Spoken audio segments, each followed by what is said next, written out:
ہم سب کا خاتمہ سعادت پر ہو، ہماری عاقبت بخیر ہو، اور خدا تعالی سلطان عادل کے سلوک میں نازل فرمائے، ان کے جمال جہاں آرا سے ہم سب کے آنکھوں کو جلد از جلد منور فرمائے۔ مجھے دل شائبہ ہو رہا ہے کہ شاید وہاں تک آواز نہیں پہنچ پا رہی، آپ کو آواز سنائی دے رہی ہے؟ اب پھر آواز نہیں جا رہی، ایک دم کم آواز کو ذرا سا علی کا عشق ہے روح و بدن کا اجلا پن۔ اگر اس پر میری آواز نہ جائے نماز چلیا۔ علی کا عشق ہے روح و بدن کا اجلا پن، تیری سمجھ میں سمائے بھلا یہ راز کہاں، تجھے علی سے محبت نہیں نہ کر سجدے، ارے تیرا بدن ہی نیچے سے تیری نماز کہاں۔ دونوں ہاتھ بلند کر کے اپنی اپنی دعاؤں کی قبولیت کریے۔ نعرہ حیدری، اسلام کی بلند تر صلوات۔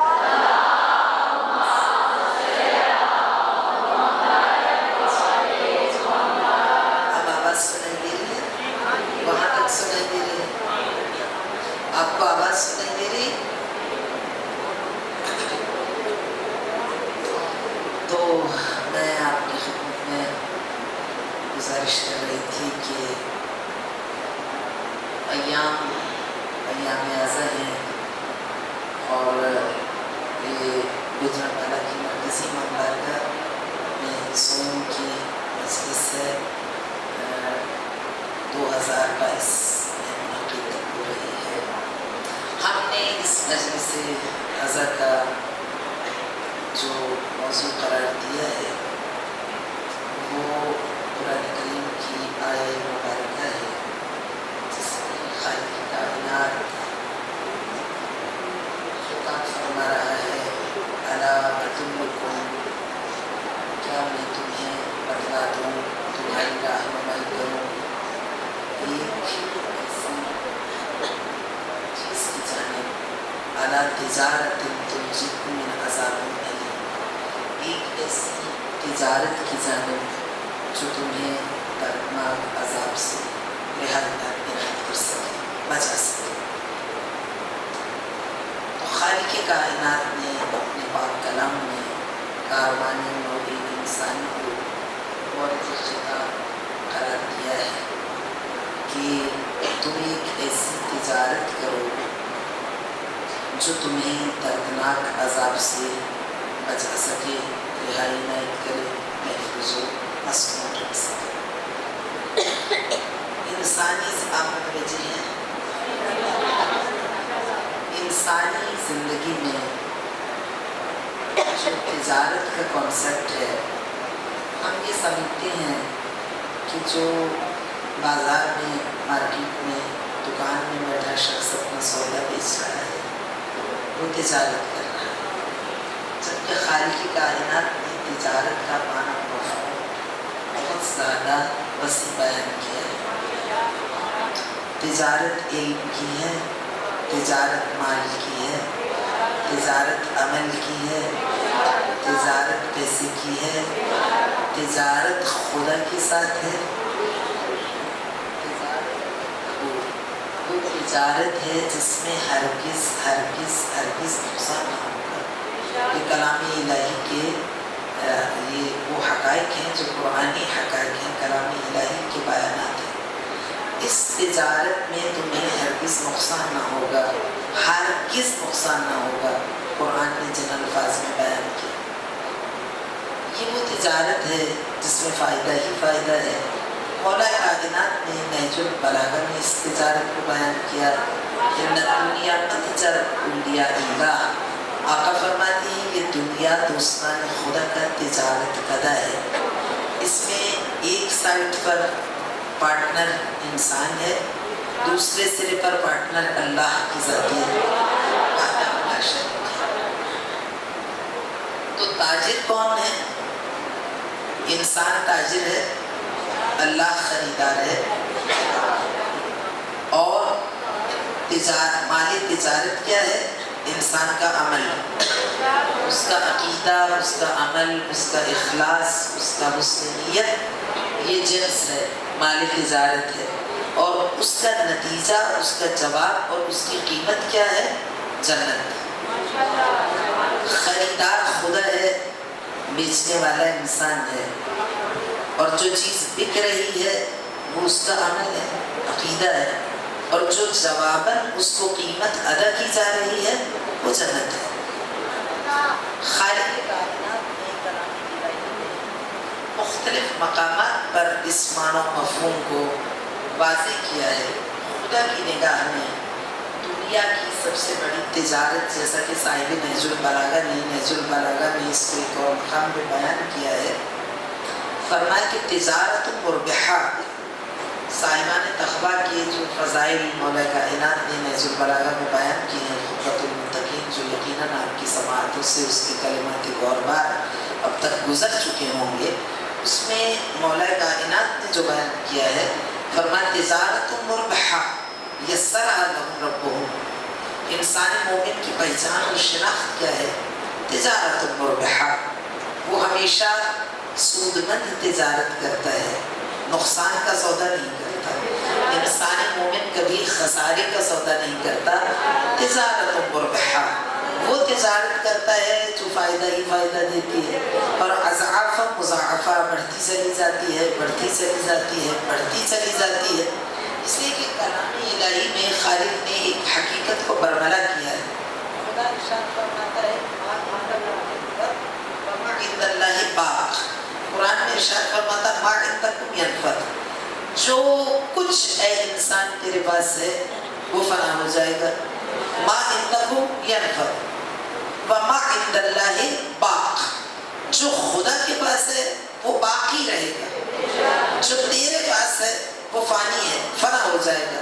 تیرے پاس حسن ہے، باقی نہ رہے گا، جوانی ہے، رخصت ہو جائے گی، مال ہے، ختم ہو جائے گا، اولاد ہے، وہ اپنا اپنا ٹھکانہ دیکھ لے گی۔ تم صرف اس کو پرورش کرنے کی حد تک اس کے خادم ہو، نوکر ہو، خدمت گزار ہو، اور سمجھتے یہ ہو کہ یہ ہمارا سرمایہ ہے۔ جیسا کہ حکیم امت علامہ ڈاکٹر محمد اقبال نے کہا، اور ڈاکٹر محمد اقبال ایک نابغہ روزگار ہستی ہیں جو پہلے تولتے ہیں بولتے ہیں، بلکہ پہلے تولتے ہیں۔ وہ بہت زیادہ معانی و مفاہیم کو، ان کی شاعری معانی و مفاہیم کی ترسیل کا ذریعہ ہے، جیسا کہ وہ خود بھی کہتے ہیں نہ بینی خیق از ان مرد فرود است، نہ بینی خیق از ان مرد فرود است، ان کے تہمت شعر ان کے بارے میں تہمت شعر و سخن بس۔ وہ کہتے ہیں اس انسان سے کبھی اچھائی کی، خیر کی توقع نہ رکھنا جس نے مجھ پہ شاعر ہونے کا بہتان لگایا۔ میں شاعر نہیں ہوں، شاعر نہیں ہوں، بلکہ میں وہ کیا ان کے شعر میں کھوجا وہ من کھوجا سوز سخن بہانے ایست سوی خطار بھی چشم ناخیلی بھی زمام را، کہتے شعر کہاں اور میں کہاں، میں ایک مرد قلندر ہوں، میں ایک آزاد منش انسان ہوں، میں ایک آزادی پسند انسان ہوں، میں ایک مرد حر ہوں۔ میں تو پیغام رسالت، پیغام الہی اور علوم آسمانی کی ترسیل کا ذریعہ سمجھتا ہوں شاعری کو، اور میں اس بکھری ہوئی امت مسلمہ کو قافلے سے ملانے کے لیے یہ کوشش کرتا ہوں۔ تو علامہ ڈاکٹر محمد اقبال نے بڑا خوبصورت اس کو بیان کیا ہے، کہتے ہیں کہ یہ رشتہ و پیوند، یہ مال و دولت دنیا، بتانے وہم و گماں لا الہ الا اللہ۔ جو انسان 60 سال کی عمر میں بہت سے تجربات کی بھٹیوں سے نکلنے کے بعد، گزرنے کے بعد سمجھ پاتا ہے، انہوں نے پہلے ہی بیان کر دیا۔ آپ سمجھتے ہیں یہ بچے آپ کے ہیں، ارے بھائی یہ بچے آپ کے نہیں، یہ فطرت کے بچے ہیں، جوش نے بیان کیا۔ آپ سمجھتے ہیں یہ ماں باپ آپ کے ہیں، یا آپ کے ماں باپ نہیں، یہ اللہ کے معین کیے ہوئے خدمت گزار ہیں، جن کا فریضہ ہے آپ کو دنیا میں لانا اور آپ کو شاہراہ حیات پر گامزن کرنا، آپ کی تربیت کرنا۔ تو یہ وہ مربی ہیں، معلم ہیں جو خالق کائنات نے اپنی بارگاہ سے آپ کے لیے بھیجوائے۔ آپ سمجھتے ہیں کہ آپ کے ماں باپ ہیں، یا آپ کا لائف پارٹنر ہے، یا آپ کے رشتے ہیں، یہ تعلقات ہیں، یہ ایک نظام قدرت ہے کائنات کے سفر کو جاری رکھنے کے لیے شاہراہ حیات پر قدرت نے یہ انتظامات کیے ہیں. کوئی کسی کا ہمدرد نہیں. یہ ایک قرآنی حقیقت ہے. رشتے بس اتنے ہی ہیں جتنی ضرورتیں ہیں. اور فرما آپ نے جس کو جس دور میں جس کی ضرورت ہوتی ہے اتنا وہ اس سے کلوز ہوتا ہے. بچہ جب محتاج ہوتا ہے تو ہر وقت ماں کی گود میں رہتا ہے. ماں بھی اس کے بغیر نہیں رہ سکتی. آپ سمجھتے ہیں کہ ماں اس کے بغیر نہیں رہ سکتی. ایسا نہیں. ماں کو ایسا بنایا گیا کہ وہ اس کے بغیر نہ رہ سکے. اور یہ اس رؤوف ذات کی عطا ہے کہ اس نے بچہ آوارہ نہ ہو جائے, بیابان طبیعت میں صحرائے زندگی میں بھٹک نہ جائے.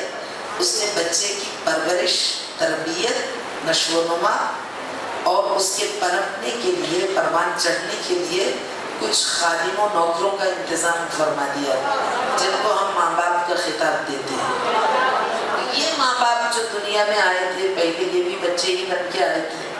تو خالق کائنات نے تاکہ انسانی زندگی بوریت کا شکار نہ ہو ماں باپ کو بچے عطا کیے, رشتے عطا کیے.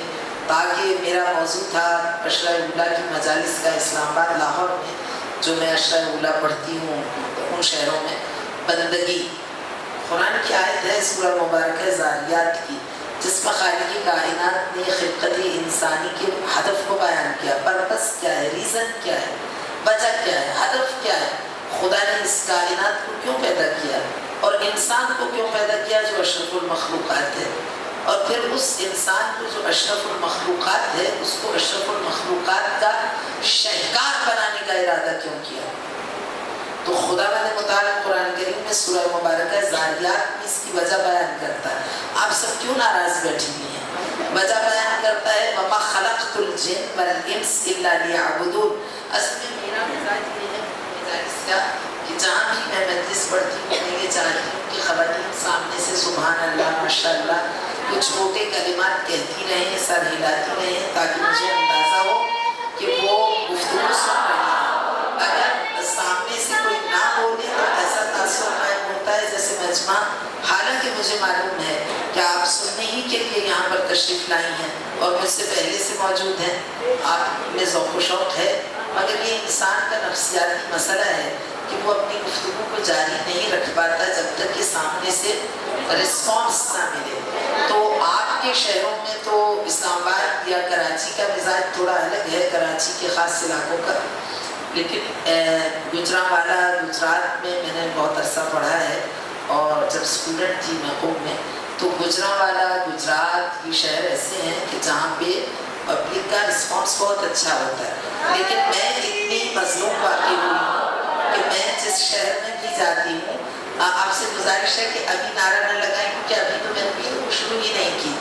جس بھی شہر میں میں جاتی ہوں تو میں اتنی مظلوم واقع ہوئی ہوں کہ مجمع آتا بہت شوق سے لیکن وہ خاموش ہو جاتی ہے مجھے دیکھ کے. اب میں نے تو کبھی, مجھے سمجھ میں نہیں آتا کہ میرے پیشانی پہ لکھا ہوا ہے کہ بولنا نہیں.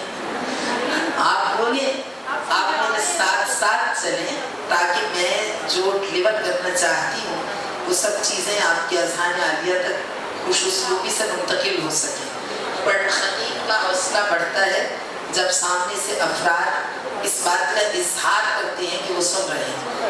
نعرہ فوراً نہیں لگانا چاہیے کیونکہ نعرے کے خاص مقامات ہوتے ہیں, ہر چیز کا ایک مقام ہوتا ہے. تو وہ جو مینجمنٹ ہے ٹائم کی اس کو پیش نظر رکھنا چاہیے.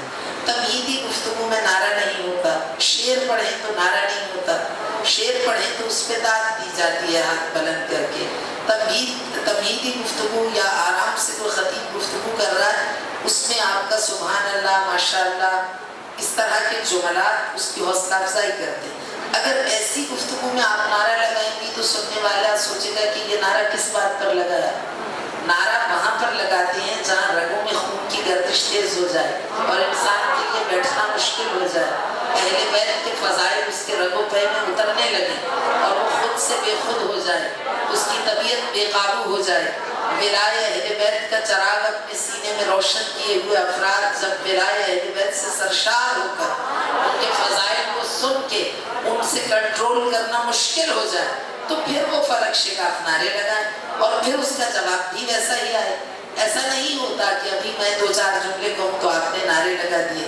نعرے کا اپنا ایک وقت ہوتا ہے. اور یہ جو شارٹ ورڈز ہیں کلمات قصار ساتھ ساتھ خطیب کے بولنا، اس کے فوائد یہ ہیں کہ خطیب کا حوصلہ بڑھتا رہتا ہے اور ساتھ ساتھ اس کی زبان رکتی نہیں. آپ نعرہ لگائیں تو پھر یا آپ لگائیں یا خطیب بولے، لیکن اگر آپ سبحان اللہ کہیں تو اس کی گفتگو میں خلل ایجاد. مگر خطیب کو یہ بھی پتہ چل جائے گا کہ آپ فلی انوالوڈ ہیں، آپ خوش ہیں، آپ اس کے ساتھ ساتھ ہیں. تو بیان کے اس سفر میں آڈینس کا اور متکلم کا، خطاب کرنے والے کا ایک پیج پر ہونا بہت زیادہ ضروری ہے. پہلا ایسے بہت سے مقامات ہیں جہاں میں پڑھنے کے لیے جاتی ہوں تو جب مجمع ایسے بیٹھا رہے جیسے کسی نے انہیں باندھ کے بٹھایا ہوا ہے، تو پھر بعد میں گاڑی میں بیٹھ کے سوچتی ہوں مجھے تو یہ چیز پڑھنا تھی، وہ پڑھنا تھی. تو پھر سمجھ میں آتا ہے کہ چونکہ وہ لوگ بولے ہی نہیں آگے سے، تو اس لیے میرا دماغ بھی انسان کے ذہنی محفوظات منظر پر آتے ہیں جب مجمع سامنے سے رسپونڈ کرتا ہے. جتنا زیادہ آپ کا رسپانس اچھا ہوگا، تقریر کرنے والے کی تقریر میں، بیان میں اسی تناسب سے نکھار آئے گا. فلذا میری آپ سے یہ درخواست ہے کہ وہ آخر تک ذہن میں بیٹھی ہوئی جو خواتین ہیں، ہر خاتون کی ذمہ داری ہے. ایسا نہیں کہ اگر ایک خاتون بولے تو دوسری ساری ریلیکس ہو جائیں. سب کی ذمہ داری ہے. جس جس کے پاس کان ہے، جس کی سماعت ہے، اس کو کوئی لفظ کہنا چاہیے، میری ہاں میں ہاں ملانا چاہیے. تو پھر آپ دیکھیے تقریر کتنی عمدگی سے اپنے اختتام تک پہنچتی ہے. اور وہ فلسفہ شہادت، وہ پیغام کربلا، وہ تعلیمات معصومین، وہ پیغام حق جو ہم اپنے آڈینس تک پہنچانا چاہتے ہیں، وہ بہت ہی رسا اور مطلوب صورت میں سامعین کی سماعتوں تک منتقل ہوتا ہے. تو آپ سے عرض کر رہی تھی کہ آقا نے ارشاد فرمایا ما عندکم ینفد وما عند اللہ باق. جو تمہارے پاس ہے وہ فانی ہے، ختم ہو جائے گا. وما عند اللہ باق. حسن ہے تو چند لمحوں کی عطا ہے، جوانی ہے تو اتنی تیزی سے گزرتی ہے کہ انسان پلٹ کے دیکھتا رہتا ہے اور پتہ چلتا ہے کہ وہ اس کو تو پتہ ہی نہیں چلا کب گزر گئی. ایک دھوکہ، ایک فریب نظر، ایک مذاق. زندگی ایک مذاق ہے انسان کے ساتھ. تو حکیم امت نے بڑا اچھا اس مطلب کو بیان کیا. قرآن کریم نے 7 اسٹیجز بتلائی ہیں ہیومن ایگزسٹنس کی، حیات انسانی کی 7 اسٹیجز، 7 مراحل بیان کیے ہیں حیات انسانی کے، انسانی زندگی کے. اور مزے کی بات یہ ہے قرآن کریم نے اس زندگی کو زندگی ماننے سے انکار کر دیا. اور اسی سے ہمیں پتہ چلتا ہے کہ یہ جو ہمارے مسائل ہیں، پرابلمس ہیں، مشکلات ہیں، پریشانیاں ہیں. گزشتہ سال میرا اشرار اللہ کی مجالس کا موضوع آزمائش تھا، ڈیوائن ٹرائلز. خدا کی بارگاہ سے انسان پہ جو مشکلات آتی ہیں، مسائل آتے ہیں، آزمائشیں آتی ہیں، ٹرائلز آتے ہیں، ان کا فلسفہ کیا ہے، ان کی فلسفی کیا ہے. تو حقیقت عمل یہ ہے کہ چونکہ انڈرسٹینڈنگ نہیں ہے، ہم نے تعلیمات قرآن کو کمپریہنڈ نہیں کیا، ہم نے انہیں انڈرسٹینڈ نہیں کیا، ہم نے انہیں سمجھا نہیں. جو قرآن کریم نے بارہا ارشاد فرمایا ہے تفکر کرو، تدبر کرو، غور و فکر کرو، اس کی ڈیپتھ میں جھانکو. اس لیے کہ قرآن کریم ظاہر انیق و باطن عمیق، ظاہر حکم و باطن علم. قرآن کریم کی ایک اپیرنٹ، ایک ظاہری معانی و مفاہیم کا سلسلہ ہے اور ایک قرآن کریم کا ہڈن میننگ ہے. ہڈن میننگز بے شمار ہیں، لا تعداد ہیں، کاؤنٹ لیس ہیں. ظاہرہ انیق، باوجود اس کے کہ قرآن کا ظاہر انتہائی خوبصورت ہے، حسین ہے، جمیل ہے، زیبا ہے، اٹریکٹیو ہے، اس کے باوجود آپ نہیں سمجھ سکتے جو قرآن کے اندر چھپا ہوا ہے. اس کے ہڈن میننگز ہزارہا ہیں ایک ایک آیت کے. تو قرآن کریم کے آیات میں غور کرنا اور آیات میں جو غور کرنا، اس کے ساتھ ساتھ مسند امامت کے چوتھے تاجدار اقلیم امامت کے بادشاہ آسمان ولایت کے اختر پاک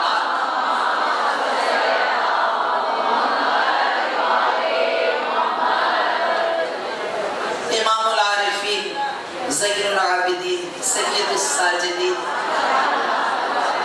امام علی ابن حسین اپنی مناجاتوں میں جو زبور آل محمد خدا نے ان کی زبان سے جاری کی اور جو فصاحت و بلاغت کا مواج دھارا آپ کی لسان عصمت سے سرازیر ہو کر طلوع صبح قیامت تک تشنہ ہدایت انسانیت کے لیے ان کی سیرابی و شادکامی کرتا ہوا دکھائی دیتا ہے، اور جس کی تعریف میں آپ کو تعجب ہوگا کہ ویٹیکن سٹی کے بڑے بڑے پریسٹ، آپ سوچئے ان کی زبان بھی عربی زبان نہیں، انگلش زبان پریسٹ، اور مولا کا صحیفہ سجادیہ عربی زبان میں، ان تک ان کی ٹرانسلیشن پہنچی، اور ہمارے ایسے جاہل خاکسار جن کا کچھ عرصہ تعلق حوزہ علمیہ سے رہا، ہم جو عربی زبان سے آشنائی رکھتے ہیں، جب اردو زبان میں آپ کے گجرانوالہ کو یہ اعزاز حاصل ہے کہ جناب علامہ مفتی جعفر حسین صاحب قبلہ اللہ مقامہ الشریف نور اللہ مرقدہ الشریف، ایسی عالم اسلام کی قداور شخصیت تھی، وہ خدا ان کی قبر کو نور اہل بیت سے منور فرمائے۔ انہوں نے جو ترجمہ کر دیا ہے صحیفہ سجادیہ، جو نہج البلاغہ کا، نہ ان سے پہلے کوئی کر سکا ہے، اور بعد میں جتنے تراجم آئے ہیں، باوجود یہ کہ ہر ایک کی اپنی انفرادیت ہے، علامہ ذیشان حیدر جوادی اور اللہ مقامہ الشریف نے بہت اچھا ترجمہ کیا، لیکن علامہ مفتی جعفر حسین صاحب کی گردِ پاک کو بھی کوئی پا نہیں سکتا، اتنا بہترین ترجمہ کیا، اردو زبان میں امکان کی آخری حد تک اگر کوئی فصاحت و بلاغت کے چشمے رواں کر سکتا ہے، علامہ مفتی جعفر حسین صاحب قبلہ ہے۔ اب تک ان کے پائے کا کوئی مترجم، کوئی ادبی ذوق رکھنے والا شخص نہیں آیا، ہم دیکھا نہیں گیا۔ آپ کا ترجمہ اس سے انسان بہت محسوس ہوتا ہے، لیکن ہمارے ایسے خاکسار جنہوں نے قوم میں تعلیم حاصل کی اور عربی زبان سے واقفیت رکھتے ہیں، جب علامہ صاحب کا ترجمہ میں پڑھتی ہوں تو بہت محسوس ہوتی ہوں، لیکن چونکہ مجھے ترجمے کی ضرورت نہیں، مجھے خود عربی زبان آتی ہے، تو میں اتنی اپنی آڈینس کے سامنے بے بس ہوتی ہوں کہ مجھے سمجھ میں نہیں آتا کہ کس طرح سے ایکسپلین کیا جائے جو کلام معصوم میں وسعت ہے۔